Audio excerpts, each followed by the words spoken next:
Is to the Minister of Education. How will she resource her goal of having 80% of schools operating on a fully inclusive basis by 2014?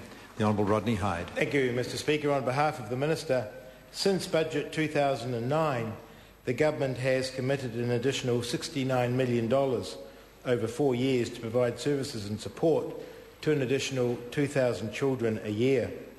The additional resourcing is important, but funding alone will not make the difference needed to achieve the goal of 80% of schools being fully inclusive by 2014. Positive attitudes are at the heart of achieving inclusive schools. There's already over $450 million in the special education budget, and half of all schools are already fully inclusive, according to the ERO in their practice. Supplementary. Grant Robertson. So, given that answer, can the Minister confirm that the funding announced yesterday is the same funding that was announced in the 2009 budget and that no new resources are being allocated to achieve the goal of more inclusive schools? The Honourable Rodney Hyde. Mr Speaker, no. As I said, positive attitudes are at the heart, but in addition I announced that a package of $25.6 million over 4 years to give further 1,000 children access to individual additional support. I also, Mr Speaker, want to put this on record. I have confidence in the leadership and the teachers in schools and in the entire community to work for the best result for every child. Grant Robertson.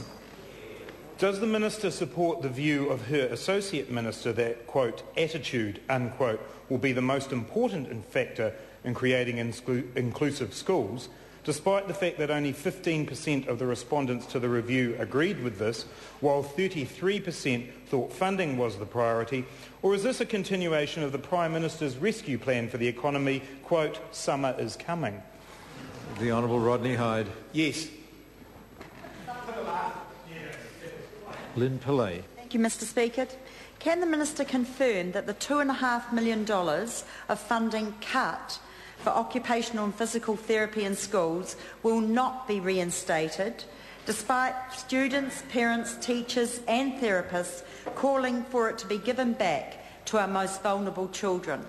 The Honourable Rodney Hyde. Mr Speaker, what I can say about that is that unfortunately that money was never put into the baseline of education by the previous government.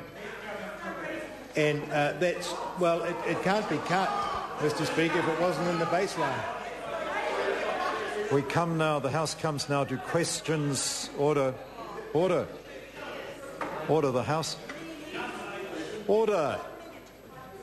The House now comes